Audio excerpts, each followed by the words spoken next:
Hello, everyone. Welcome. Thanks for coming out for today's talk. We're fortunate to have Matthew Sewells here today. Matthew is here from he's a teacher, a tutor, a professor at the University of British Columbia in the Department of Architecture. He's a really good teacher. I've been out to see some of his students work. He's a graduate of GSD Harvard, and has also done some teaching at Harvard and some teaching at SciArc. He also has a practice, really sort of interesting creative practice, critical practice, and one of the reasons he's here today with an absolutely fantastic title for a lecture, Icebergs, Zombies, and the Ultra Thin, is that he's going to talk about this book, and this is a book you should all read.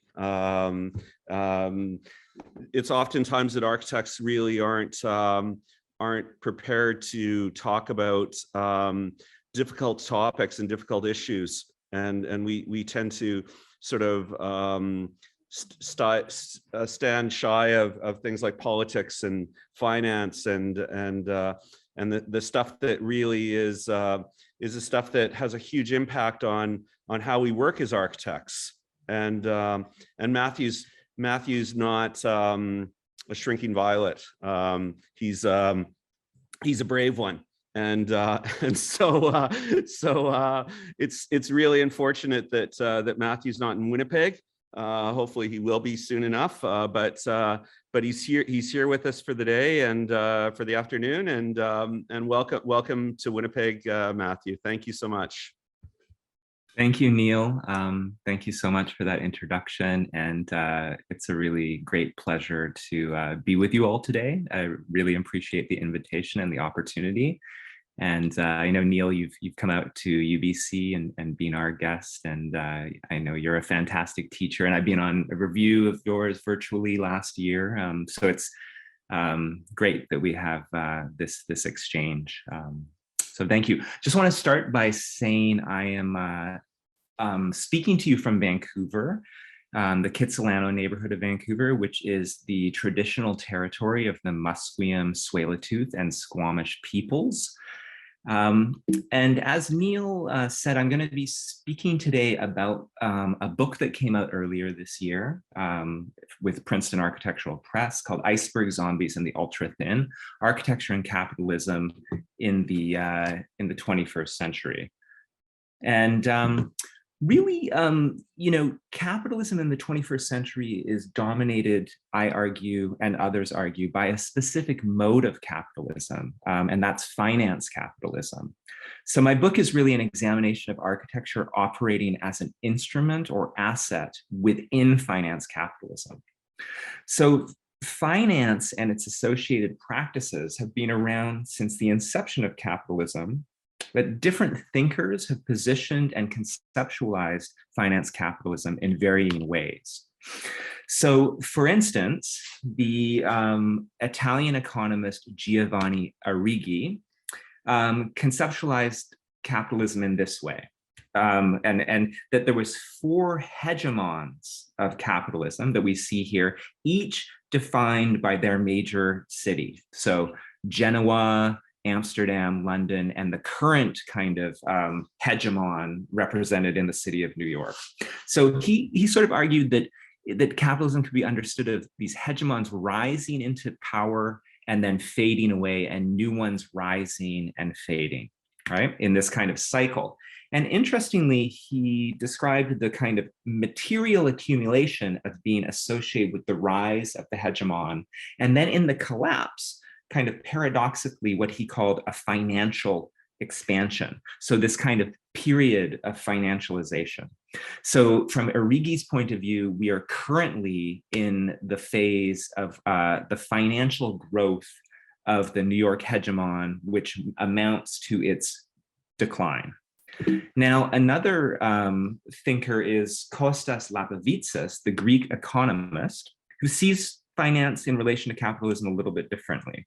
He sees two periods of great financial ascendancy, one from 1875 roughly till around the 1930s, and then the second from around 1980 until the present. So from his vantage point, we're in the second great financial ascendancy. Now, Frederick Jameson, the American philosopher and political theorist, differs a little bit from Arrighi and Lapavitsas, and he describes capitalism as a continuous cycle of three moments that goes on and on in a kind of cycle of epidemics, is what he calls them. First, in the sort of cycle of three is accumulation of money through trade that then becomes the second moment, which is capital is invested in agriculture and manufacture. And then the third is inevitably speculation. And for Jameson, this speculative moment is really the financial moment. So there's a strong connection between speculative practices and financialization. Now, while individuals like Arrighi and Lapavitsas and Jameson offer different positions of finance over history, they all agree something significant has happened around roughly 1980. So here's this quote from Frederick Jameson in a very important essay, The Brick and the Balloon, from 1998. He says, "I think everyone will agree that finance capital is one of the distinctive features of late capitalism, or in other words, the state of things today." So now, how might we define finance capitalism or the associated process of finance capitalism coming into being, which is the process of financialization? You know, there's many definitions out there, but I am quite fond of this one by Greta R. Krickner, who is an American sociologist that's done some really rigorous kind of measurements of the financialization of the American economy. And what she says here is a financialization is a pattern of accumulation in which profits accrue primarily through financial channels rather than through trade and commodity production. Financial here refers to activities relating to the provision or transfer of liquid capital in expectation of future interest, dividends, or capital gains. Notice that word liquid capital. I'm going to come back to that in a moment or in a little bit. So this process of financialization can be demonstrated or measured in many ways. So for instance, the size and volumes of currency markets. So the trading of different currencies like US dollars, Canadian dollars, euros, those are the biggest financial markets in the world. And they've radically mushroomed since 1980. You can also look at like where firms get their profits from. So say car companies, pre-1980s would make the bulk of their profits by, building the car in a factory and then selling it to a consumer at a markup. Now, car companies more and more make significant portions of their profit by lending the buyers capital in the form of loans to buy the cars. So there's this direct kind of, that would be a financialization of the automobile market. Another way to measure it is just simply the value of all the companies on the World Stock Exchange. So on this little dot on the left here is the value in 1980 of all the companies on all the World Stock Exchange. So it's the market capitalization of the global stock markets. And that's $1.7 trillion in 1980. Now, by 2018, it's grown to 68 trillion US dollars, and this is in constant dollars. So there's this kind of radical expansion of financial practices and capital associated with that. So in parallel, there's radically also more money in the world. So since around 1980, I mean, this graph here describes money under asset management, right? And from 1990 till about 2012, it goes from about $10 trillion in the world to about $80 trillion. It's now at $100 trillion. And this again is in constant values. So literally, and this is interesting, it's a very simple but profound thing. There literally is actually more money in the world. And this is what is sometimes called the giant pool of money or the great wall of money. Now, this giant pool of money that is the product of financialization, that is flowing through financial markets, is critical for architecture. Why? Because architecture is a preferred medium of finance capitalism. Architecture has a special relationship to finance capitalism. Now, going back to Arrighi, this is a quote from his book, The Long 20th Century, came out in 2010. So let me read it. Then as now, and when he says then, he's referring to earlier hegemons like Amsterdam, Genoa, now New York. A significant portion of capital tended to flow into speculation and into conspicuous consumption. And then as now, investment in real estate within capitalist cities themselves were the most important means of combining speculation with conspicuous consumption. So all of this flow, I argue, mutates architecture, this flow of the giant pool of money into the space of architecture. And this produces what I think we can call asset architecture or finance capitalist architecture. Now, in the book, I argue that we can think of finance capitalist architecture as having 5 broad characteristics. One is that it is inherently unstable and creates spaces of crises. So, as markets rise, expand into booms, into bubbles, and then collapse into busts, which is the sort of cycle of capitalist economies, the more that the built environment is intertwined with that movement through the process of financialization, the more that overbuilding and overproduction occurs, and then a realization that there is all of this sort of space that is in excess and it is abandoned. And you could see this most distinctly around the 2007-2008 financial crisis. So this is an aerial image of a luxury housing development on the edges of Las Vegas. It was abandoned around 2007-2008 when the market collapsed. And it has sat essentially like this since then, in this kind of massive earthwork, almost Egyptian and pharaonic in its scale. Capturing the sort of surrealism and bizarreness of this. I mean, you can see these 2 figures here to get a sense of the scale. It's absolutely unbelievable, and a kind of violence to the landscape. It's so incredibly clean, no desert scrub, because it's been continuously raked since 2007, 2008. There are now a handful of mansions placed along here in this kind of vast expanse of emptiness, and it's incredibly surreal. Of course, the ghost estates, the abandoned housing projects in Ireland that were so infamous are an example of this spaces of crisis. Many years after 2007, 2008, there were these kind of roadways like this where temporary construction hoarding had become permanent, these kind of roads to nowhere. Spain exhibited, an even more space of crises in terms of magnitude, and these kind of remarkable juxtapositions of sort of holes in the earth that become permanent and can be found to this day in proximity with finished projects that are partly occupied. So these kind of spaces of crises, I think, are increasingly indicative of the spaces of finance capitalism. Now, secondly, finance capitalist architecture increasingly functions as speculative wealth storage.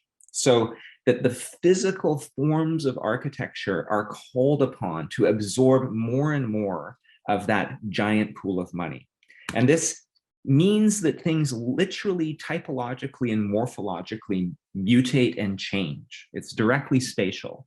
So for example, here we're looking at a section of a proposed basement extension in London that captures the phenomena that became known as iceberg houses or iceberg mansions. Now, London is one of the cities in the world that is a preferred destination for international investment capital. And it flows into most intensely into certain neighborhoods like Kensington and Chelsea. And often these neighborhoods have fairly strict zoning that governs what you can do above ground. But interestingly, architects and investors figured out that there was no rules and regulations that govern what you could do underground. In fact, one of the early architects involved in the iceberg housing phenomena in London said, there's, quoted, there was absolutely nothing stopping us from drilling and digging to the center of the earth. So you sort of find these kind of extensive programs, swimming pools, car garages, ballrooms, and these are photographs of completed iceberg mansions. The swimming pools, the kind of leisure spaces, because they're so closed off from the exterior, this sort of emergence of or emphasis on like certain forms of lighting, right, to kind of produce these ambiances. Recreation rooms like billiards and home movie theaters, these kind of subterranean territories of luxury, absorbing capital in a kind of new space. Now, a third characteristic of finance capitalist architecture is that it is itself the means of uneven development and heightened inequality. And this can be measured and documented in all manner of ways. This is just one instance right here. Now, these, I would argue, are two separate photographs of the same project. Now, on the left, we see a photograph of the interior of a condominium tower in Vancouver that I'm sure many of you have seen photographs of, called Vancouver House, designed by BRK Ingalls. If you're curious what the shape of the building is from the exterior, this kitchen counter is the shape of the building turned on its side. So it has this sort of small triangular base that then metamorphosizes at the top to become a rectangle. Now, on the right, we see a photograph of a housing project that was built in Phnom Penh, Cambodia. And each one of these ladders represents one house for a quote unquote family in need. Why I call this one project is that they were directly linked to each other in what was called the world's first one-to-one home gifting program that was part of the marketing campaign for Vancouver House. So literally for every condo unit, like the one on the left that was purchased in Vancouver, one home was built in Phnom Penh, Cambodia, in this one development that is in what was marketed called a slum. And actually many of the buyers were offered the opportunity to fly to Cambodia and give the keys to the residents. Now, I think this directly captures the perverse kind of moral and ethical dimensions and inequalities that pervade through finance capitalist architecture and the emergence of what we could call spatial philanthropy, which also I think is the dominant characteristic of finance capitalist architecture.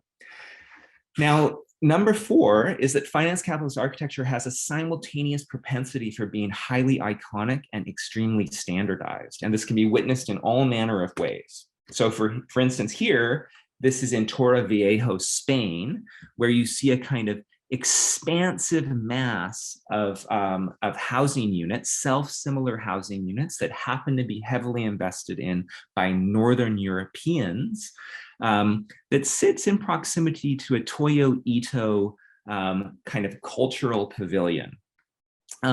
It was abandoned and never finished in the 2007-2008 crisis. It has been burned and vandalized and sits to this day as a kind of hulking carcass on the landscape. But I would argue these were intended to work in a sort of spatio-financial ecology, which the iconic architecture serves as an attractor for capital to flow into the more mundane and homogenized standard housing behind it. Now, sometimes this iconicity and standardization coexists in the same building. This is Herzog and de Meuron's 56 Leonard in Tribeca in New York. The left is a marketing campaign poster for it. And I think the kind of captures the ethos of hyper-standardization to produce an iconic destination for capital. Now, number 5 is liquidity. So I would argue that finance capitalist architecture increases liquidity. And I think liquidity is a key concept of finance capitalism and finance capitalist architecture, very important. So I'm going to go into it a little bit more. Now, if we try to understand, or just to clarify the definition of liquidity, this is from the website investopedia.com, kind of going into the belly of the beast of finance's own internal discourse. So it says here, liquidity refers to the efficiency or ease with which an asset or security can be converted into ready cash without affecting its market price. The most liquid asset of all is cash itself.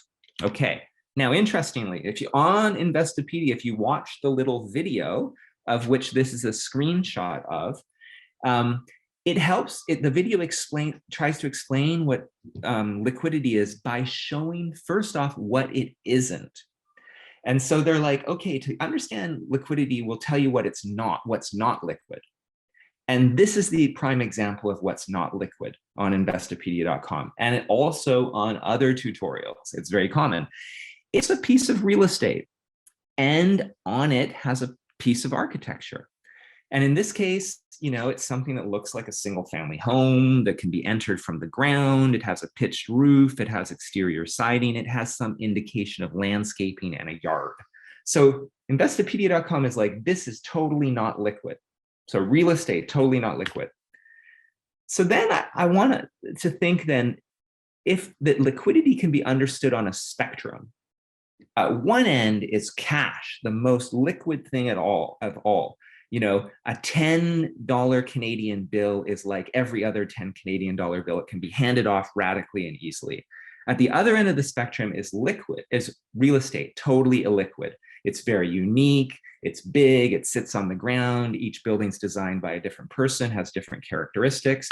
And this is, illiquidity is captured by the classic kind of real estate saying, which is all real estate is local. It's this kind of big common credo associated with real estate.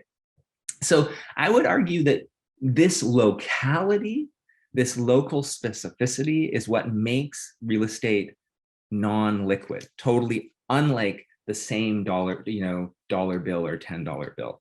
So let's just think localness.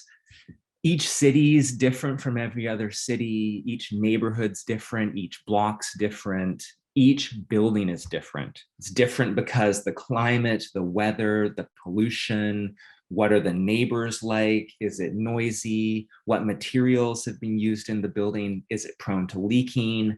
On and on. You can go on and on and on. So to be a prudent real estate investor, historically, it's been understood that you have to become acquainted with all of those particularities to be a responsible purchaser. And that takes time. And all of that time and associated money slows it down and makes it illiquid. Now, in the era of financialization since 1980, I would argue that the process of financialization has sought to bring real estate down that spectrum and move it towards cash to make it more liquid. And this involves a whole host of things. Now, real estate and with it architecture to become more liquid is partly to do with it being increasingly attached to financial instruments proper. So, for example, real estate investment trusts. Those were invented in the United States in 1960, but they don't become widespread popular until the post-1980s era. These allow people to invest in stocks in companies that own real estate, and those stocks are easily traded. And then, of course, mortgage-backed securities, which are also invented in the late 60s, but don't come into widespread use until the post-1980s era of financialization, again, allows people to invest in mortgage debt that is connected to physical houses. So these kind of financial abstractions and instruments are tethered to the physicality of real estate, moving it on that liquidity spectrum. Also, there are legal changes that are very significant. So condominium laws come into being in North America in the 1960s, but condominiums don't become really popular until the post-1980s era of financialization. I think there's a direct connection with condominium as a law and financialization. Why is that?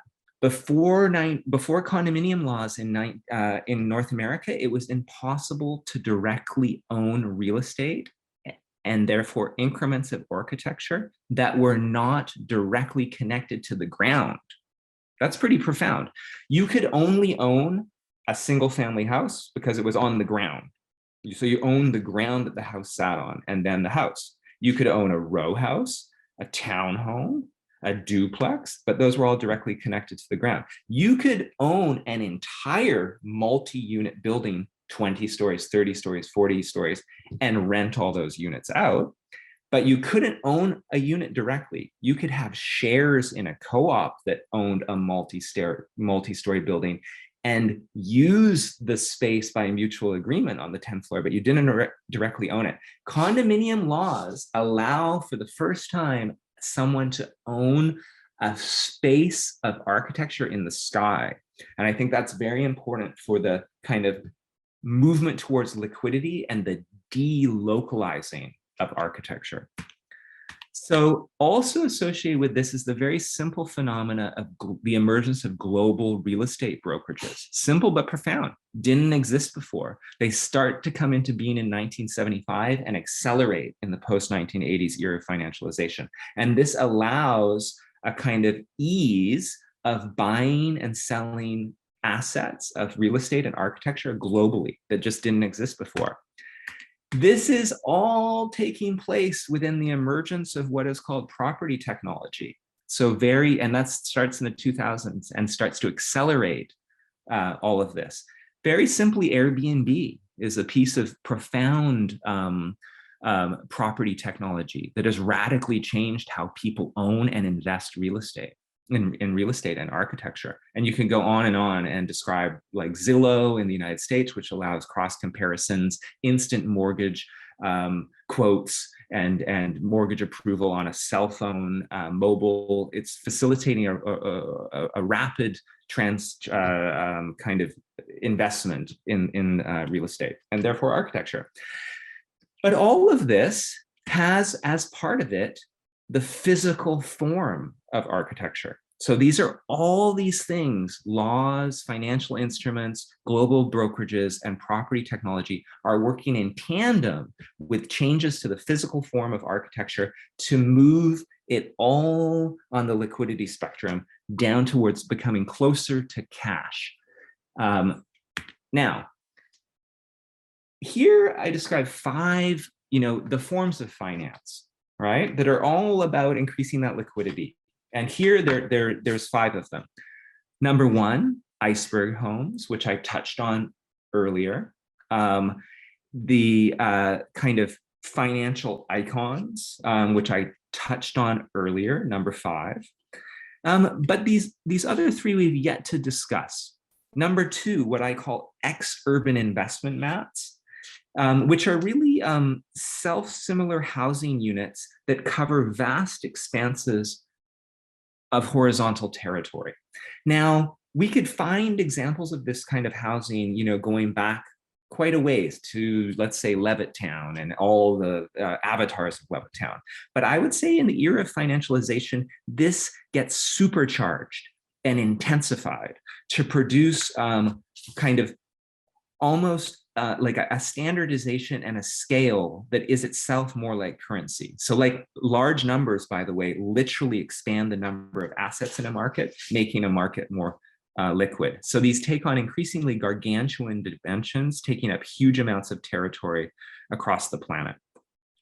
Number 3, super podiums.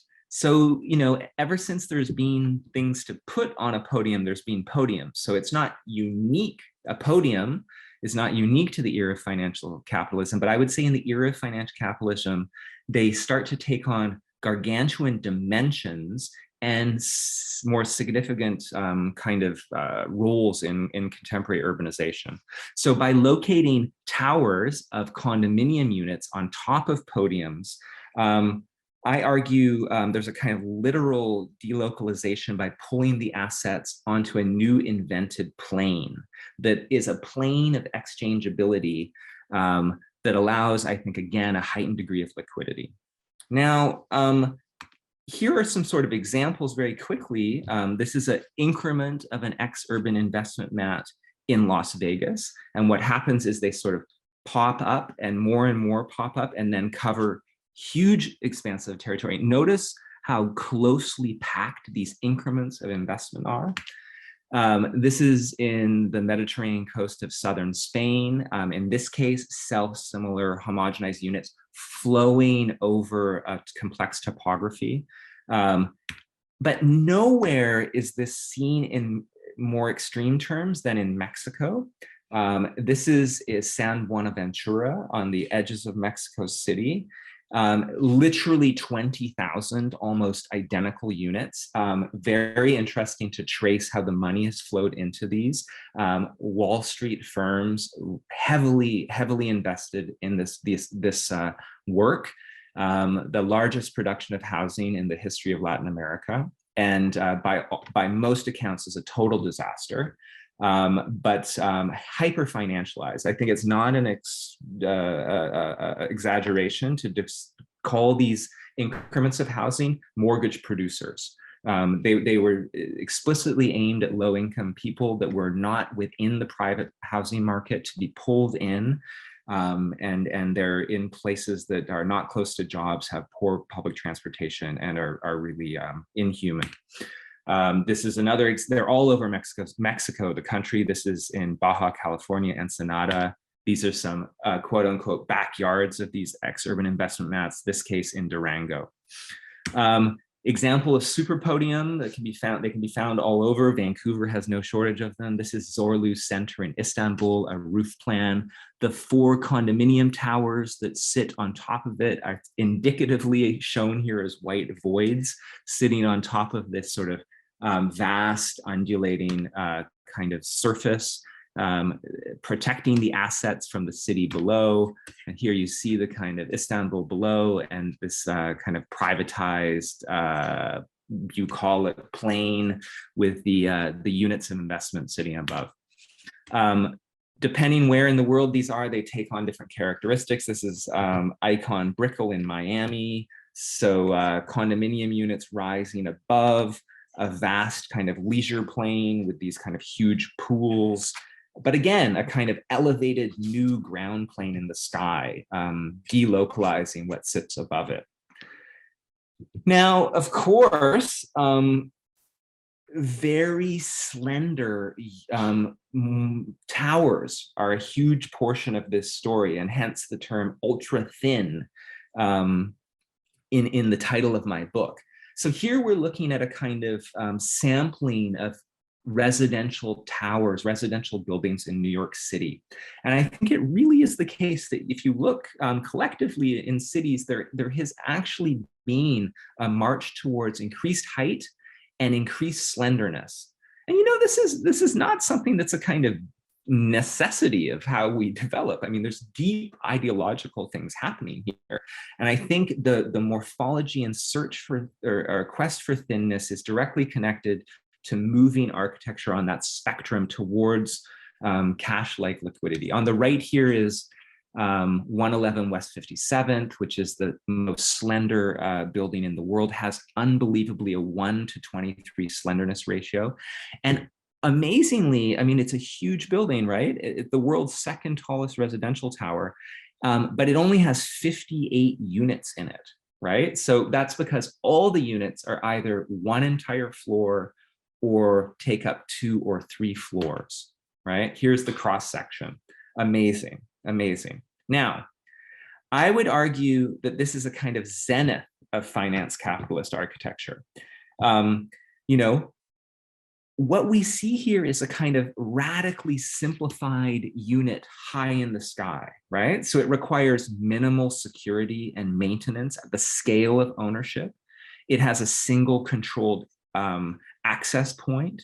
And the condominium management structure collectivizes maintenance. So there's no garden to maintain, there's no roof to repair. You know, when you think of that image from the Investopedia tutorial, like typically an owner of that house, is responsible for maintaining the roof at the scale of the unit. If no one mows the grass, it looks shabby. The roof might leak. There's all of this kind of direct management that involves direct contact. If it looks like no one's using it, it might get broken into. The units in a building like this, by comparison, no one could visit them and inhabit them in like a year, 2 years, and you would be reasonably secure that no one had broken into it because, the access and control of the concierge and the entry of the ground, the surveillance cameras, and because, it's protected in the sky. It's and there's a strata board hiring maintenance people that's going to be totally safe and fine, right? And then, of course, the ground is a risky place. That's where the public can be perceived as risky. By being removed so far in the height, it is socially disentangled. So I would argue that the units in here are simplified, socially disentangled, and completely estranged from the messy unpredictability of the ground. It's a post-social asset and delocalized and therefore hyper-liquid. Now, here's a kind of plan of one of the typical units. And, you can go on, look at this at, scale, increased scale. So, an elevator directly deposits you in your unit. So gone is shared circulation, horizontal circulation space, and with it, any possibility of a chance encounter with another human being. Another way in which this is a kind of ultra or sort of post-social architecture. Now, it would be a mistake to think that ultra thinness and its post-sociality can only be found in the towers of Midtown Manhattan. It can be found in towers in other cities. Vancouver, where I am, has lots of examples of this kind of post-social thinness. Melbourne, Dubai, but it also happens not only literally in towers. So here is One Hyde Park in London by Richard Rogers. And you can almost think of it, it is also a condominium. You can almost squint your eyes and think of this as 4 segments of an ultra thin building that could be piled high into the sky, but have been cut and arrayed, right? And, the architects, when you look at the kind of operational diagrams that are associated with how they came up with this scheme, this one here is about views and aspect from units that occupy these entire, almost all of the units occupy an entire half here.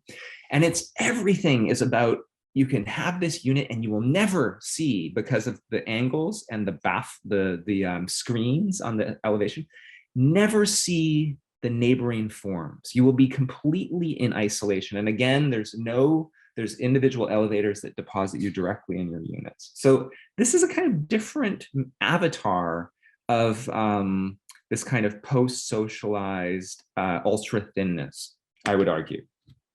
And now let's not forget a very important thing here. So this is One Hyde Park at night. Many of these spaces, 111 West 57th, One Hyde Park, are actually literally empty for much of the time, effectively empty, functioning purely as investments. It's not that they're never inhabited, but they're, owned commonly as second, third, fourth, and fifth homes that are rarely inhabited. Now, this is a kind of global phenomenon. In fact, it's so predominant and common that I would argue that this kind of ghost urbanism, this sort of zombie urbanism, I should say, is a defining characteristic of the era of financialization and finance, capitalist architecture, and urbanism. So, for instance, in Paris, there's said to be 200,000 empty units, 122,000 empty units in Manhattan, Barcelona, around 100,000 units. China is said to, it's hard to get tight data on all of this, but is said to have an unbelievable amount of empty housing. Xi Jinping in the 2017 19th Party Congress, very high profile location, announces that houses are built to be inhabited, not for speculation, kind of registering the degree to which investment and speculation was contorting the markets in such a way that the spaces were just sitting empty. And cities are doing things to combat this phenomena. So like Paris introduced a second home tax in 2015, Vancouver an empty homes tax in 2016, and you can go on and on. In Hangzhou in 2017, if you're a single adult, you're not allowed to buy a second home, just as a kind of certain strategy to kind of decrease this occurring. Now, this here is a photograph of a condo launch in Toronto. And you can see here sort of renderings of what the project is going to look like. And in this case, it's being launched to all these folks who are the brokers and marketers. So the folks who are going to go sell this project. And, I want to now talk about a very interesting phenomena, which is the phenomena of pre-sales. And that's that in many jurisdictions around the world, investors can buy units in a building, or I should say an assignment to purchase a unit in a building before the building has commenced construction, right? So you could buy an assignment 5 years before the building is finished. 4 years, 4.5 years, on and on. Sometimes you can do it 6 years, 7 years. And this is a quite interesting thing, right? So it's you're buying the right to purchase a full unit when it's once completed. But these assignments, what are called pre-sale assignments, are not legally real estate sales. So they are taxed differently and they are comparatively hidden. Quite fascinatingly, once these assignments are bought, holders of them can exchange them with each other in a market. So there is a big market for pre-sale assignments itself, which is literally completely disattached from the presence of the building, right? So there's such a prominence of these that there are all sorts of urban mythologies. Like, so for instance, in Vancouver, it's not uncommon for people to sleep outside a sales center before their opening day, where they're going to sell pre-sale assignments, and for people to line up, sleep overnight, and then someone at the front of the line buying a pre-sale assignment and then walking to the back of the line and selling it to another person for a profit of $10,000, right? This is a kind of urban mythology. So effectively, I want to say the pre-sales market is a version of an architectural futures market in which floor plans and renders operate themselves as financial assets. So the physical structure of the building is diminished in significance. Architecture moves even closer to the utopia of finance capitalism, heightened liquidity, totally delocalized. Now, I think from this vantage point, we can even think of digital rendering software as financial technology, what is often called fintech. Now, I'm going to close very shortly. It's the last portion of my talk. What we have here is a photograph, it's not a rendering, of a building in Midtown Manhattan, 432 Park Avenue, designed by Raphael Vignoli. It has a slenderness ratio of 1:15. It is definitely ultra thin. It is the third highest building in New York City by roof height. By all reports, the building is largely empty most of the time. And this conveys a very crucial point. The financialization of architecture no longer requires inhabitation at all. So a little bit different than Origi said, this is not primarily about conspicuous consumption, but rather a newly relatively disembodied state of architecture. This is an elevation of the top spire of the Woolworth building in New York City by Cass Gilbert. When this building was finished in 1912, it was the world's tallest building. And it should be said that, it was a command and control center for industrial capitalism, a mode of capitalism in which goods are produced and sold at markup. Later, it was surpassed in height in New York City by other office buildings. But something very interesting, very simple, but very interesting happens in the era of finance capitalism. And that is that the tallest buildings in many cities become relatively thin and tall condominium towers. So for instance, in Vancouver, the tallest buildings up until 2009 were all office buildings. But then in 2009, Living Shangri-La, a condominium tower, becomes the tallest building in the city, overtaking the offices. In Edmonton, same thing happened in 2017. The tallest building in that city is now a condominium tower. It's currently underway in Toronto, soon Toronto, the tallest building, and therefore the tallest building in Canada, other than the CN Tower, will be a thin condominium tower. So I want to ask, what does it ultimately mean or convey when the tallest buildings of the land are no longer office spaces where people physically come together to work, but are rather private units that are speculative wealth storage assets, many of them effectively empty? I mean, this is a pretty remarkable thing, societally, ideologically. These are choices to make our cities this way. It's not just by chance. So I would like to say that in relation to this, in fact, for most of human history, what were considered towers at the time were largely empty, not intended for regular inhabitation. So for here, this is an illustration of some towers, what were considered towers in the late 18th century. These are called Zoroastrian Towers of Silence. And associated with the Zoroastrian kind of theology and practices, therefore dead bodies to be placed on the top, to be excarnated by birds. This was part of the rituals of death in Zoroastrianism. But it's indicative of how, in fact, towers prior to the advent of industrial capitalism were very often of a spiritual nature. They were the devices that mediated between the physical present and an immaterial spiritual transcendence.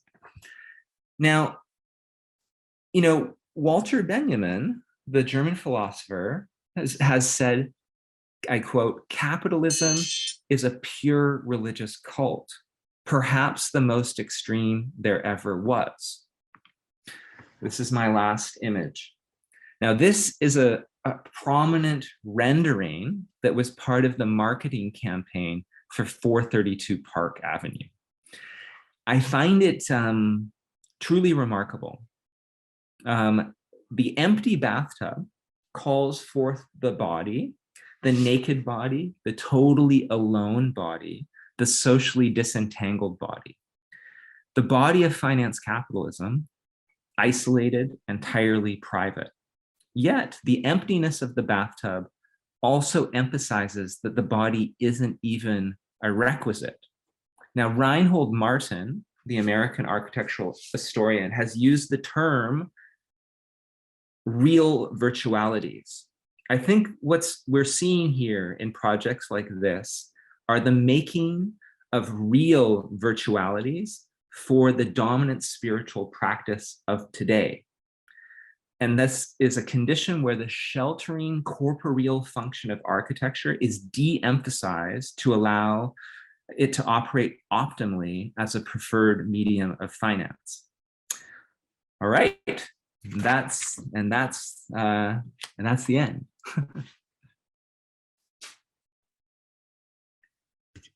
Matthew, that was super fantastic. Super fantastic in how you're able to demythologize a whole bunch of complex sort of ways of looking at how the built world is sort of situated. I guess I really don't want to slit my wrists, but I sort of feel like it a little bit. I'm wondering before we ask for other questions, if you can maybe say something hopeful, or like can you talk us off the cliff, or off Yeah. the ledge? Yeah. Well, okay. I mean, I think, the phenomena of financialization and all the kind of forces, actors, and players involved is very kind of omnipresent, pervasive, and formidable. But it's a manifestation of ultimately a kind of political, social, and cultural discursive practice of which we are all part of. And I think, we as a society, global society, face a whole host of challenges. And climate change among them, and the forces of financialization, I think, are enmeshed with these other challenges like climate change. And I think we kind of have to look soberly at the challenge ahead of us, or that we're within, but also recognize that not one individual and not one professional domain, not the economists, not the politicians, not the ecologists, have the ability to singularly solve, quote unquote, solve or navigate this complex phenomena. And I really do believe that architects play an important role in challenging the forces of financialization and articulating visions for a positive, more equitable future.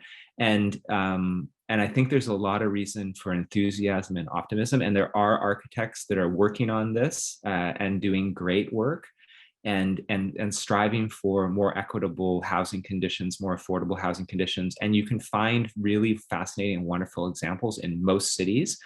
And I would say there is an increasing collective dissatisfaction with the status quo. And you can feel that in all of the intense discourse and conversations in every city across Canada and every city in North America and across the world.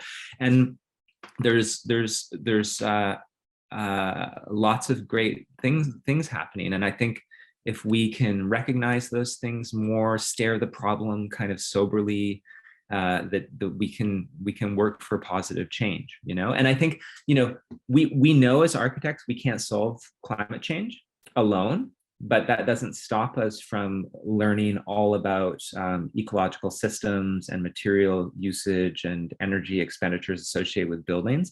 I think we have yet as a profession to take on as robustly the forces of financialization. And I'm just excited about how we can involve that more intensely in our toolkit to produce more optimal futures. So I think on one hand it is depressing, but on the other hand, I think we need optimism and excitement and positivity for the kind of campaigns, in a way, to move forward for a better future.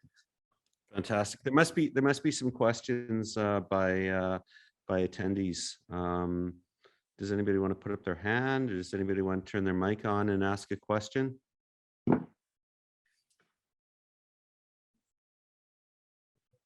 Don't be afraid.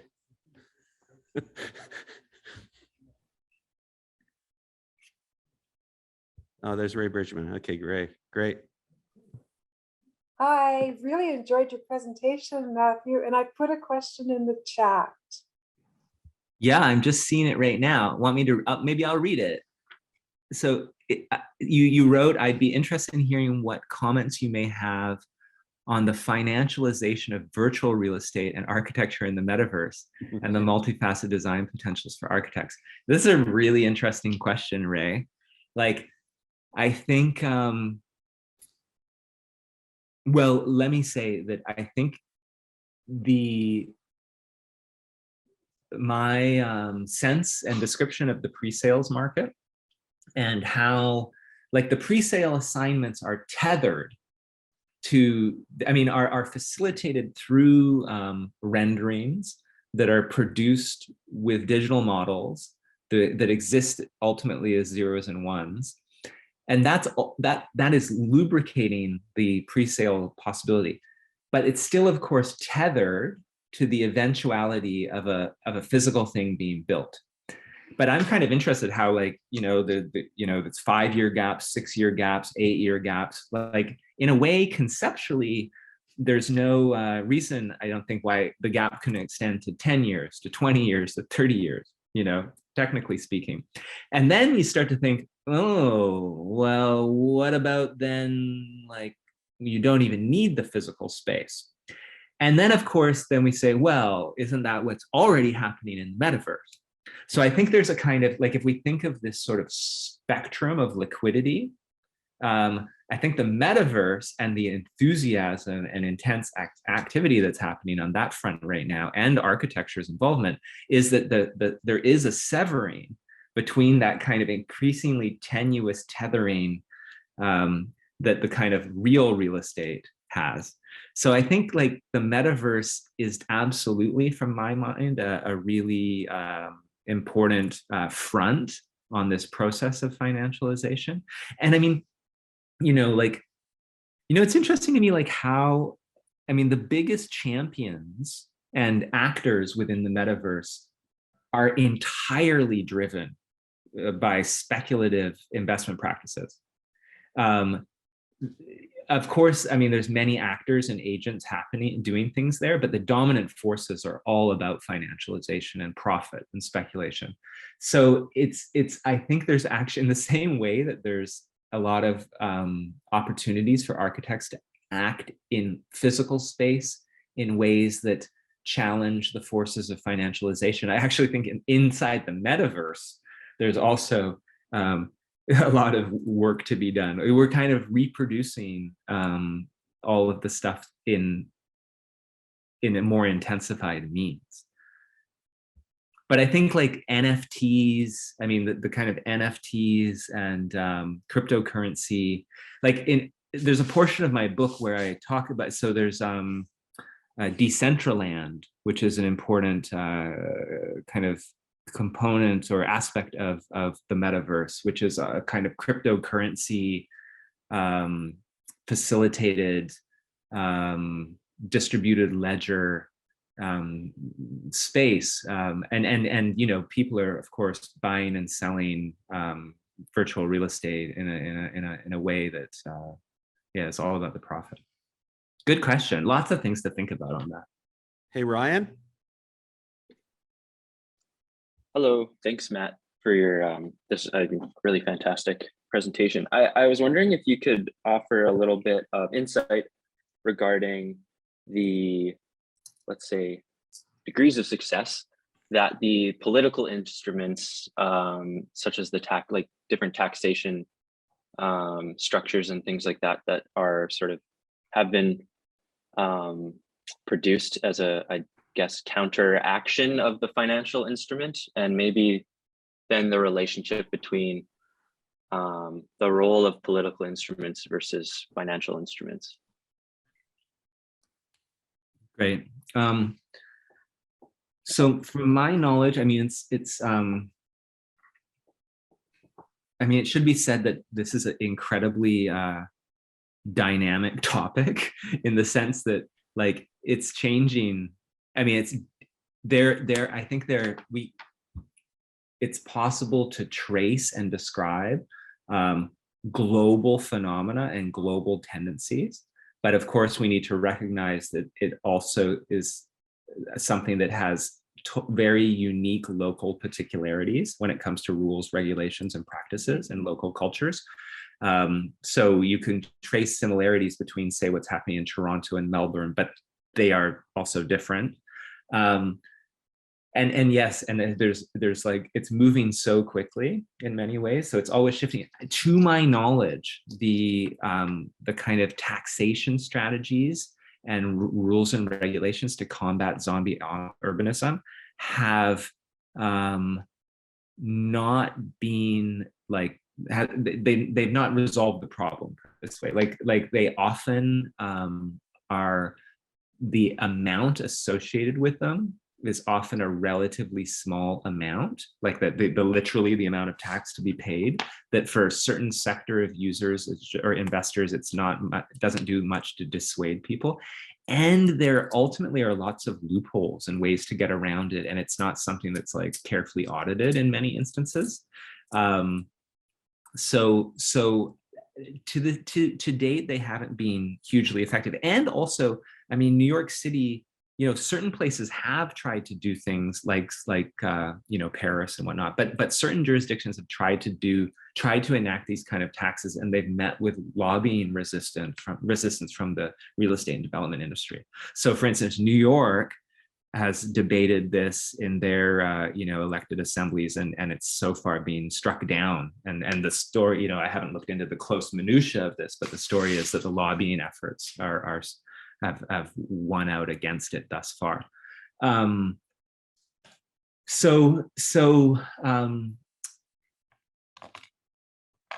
mean, you know, there's a lot of entrenched practices that we've become very reliant on. I mean, Canada is a country that from a certain, I mean, there's totally viable arguments that say that, you know, our economy relies on the main pillar of the economy is real estate, and you know, so the system, you know, may not be effective right now in providing affordable housing for Canadians, but it's certainly effective at generating a lot of economic activity and GDP.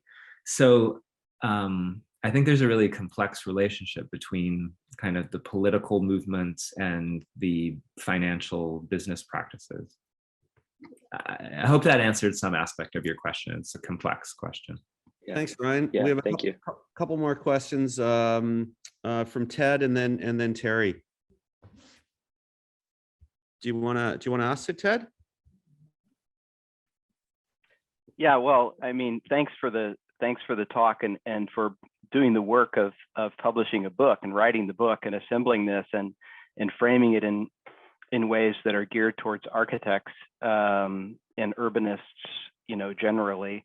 I did put a few things in the chat for people. Push the Film, I'm sure you're aware of it, is an excellent film, and it's now very accessible. I mean, you can find it on people can find it on different streaming sites. And one thing that's good about that film is the filmmaker is based in Ottawa, and she's a Canadian activist for homelessness, and was a member of the United Nations Task Force on the Right to Adequate Housing. So she's an authority, you know, on the impacts of all this stuff on ordinary people, but also on the people who are the most vulnerable. And the idea that architects serve the wealthy class, of course, it's part of the disciplinary burden. But what can we do about it? And I'm just curious, as a specific instance of it's not necessarily a super thin tower, but Bjarke Ingels Tower in Vancouver is very iconic, where it gets even bigger as it goes up, you know, or appears to. And I wondered if the architects and urbanists in Vancouver tried to do anything about it, you know, to see how Starchitects are basically, you know, making the problem worse by valorizing this kind of luxury architecture that displaces people and diverts funds from more important construction. Is there any resistance in Vancouver, or how do you feel? It's a really, thank you, Ted, for all those fantastic references and your question. You know, honestly, the frank answer, there is resistance to, so Westbank is the developer of that tower. Westbank is the most high profile developer in Vancouver, in the sense that there are other developers that have a greater kind of quantity of production, let's call it, but Westbank specializes in high profile, ambitious projects. They're currently doing a Kengo Kuma Tower in Vancouver, among others. So I would say there is opposition to Westbank and its activities in the Vancouver cultural political context. But I would say that architects are not prominent voices within that opposition. I would say, I'm generalizing, there are exceptions. By and large, the architecture community has not been publicly critical. Artists have been way more critical. So artists and intellectuals and activists, and literally there's been kind of, if Westbank has an exhibition, because Westbank presents itself as a cultural producer, right? So, they have, exhibitions in spaces to kind of launch their projects that feel and look like art exhibitions. And so, I've been to protests at these openings where artists and intellectual people come and like with placards and signs and be like, come on, this is like art washing. You're using the guise of art and aesthetics and cultural practice to kind of conceal or beautify and make friendly what you're doing. But architects, are not playing a prominent role in that. I think, what you said, Ted, about, architecture has a deep historical connection, obviously, to being a kind of service provider to those in power, and therefore kind of perpetuating and propagating the inequities that amount to that power. So, I think, I remember I was in a conversation once with about this with Peggy Deemer. And Peggy Deemer was like, look, we need to work to a point where, she in her position, where a company like Shaw should refuse to do a tower like 111 West 57th when it's sort of obvious that it's going to be used in a certain way by a certain set of people and it has all these values to it. So she's like, we should be refusing projects. I think it's kind of interesting how we could campaign, create movements of a campaign like, our professional organizations that give out awards, that in our structure, these are people are after awards, whether rightly or wrongly, and they get wide publicity from them. Should we be saying that the Architecture Institute of BC, which by the way gave an award to BRK Ingalls Tower, so it's an award-winning celebrated project, should we be saying like, there's rules and regulations about what is considered a project that can win awards in this thing? So you can't be like a violent carbon waster, and you also can't produce space that is exorbitant in its square footage and volume in relation to use. I think we should start having these conversations to kind of redirect our profession away from wasteful products for a kind of 0.01% population. So Terry had to leave, but she does have a question, and her question is about icebergs and mineral rights. Typically in Canada, we view land ownership as being that of rights to the surface. Do you know of any conflict regarding mineral rights? Okay, wait. thank you. I was multitasking here. I was reading. No problem, man. You can read. I was reading Ted's posts. So okay, wait. Land. I have a question about icebergs and mineral rights. Typically in Canada, we view land as being the rights. So Terry, do you mean like literally the minerals that might be on the land in which someone's burrowing deep into the ground for one of these houses? Yeah, I think that's what she's. Yeah. She had to leave to go to class, but she's gonna listen to what you have to say afterwards on the tape. It's an interesting question. Like I don't, like as inverse to air rights. I haven't heard anything about that. London, it was a huge outcry an opposition to the Iceberg homes in London. And so, you know, various councils for those different boroughs enacted rules and regulations to try to like slow them down and limit them. So there, you know, there was kind of, you couldn't extend beyond the footprint beyond a certain distance, or you know, and they initiated basement taxes, so special taxes if your basement so it was a certain size. But I haven't heard anything about mineral rights. That's I haven't come across that at all.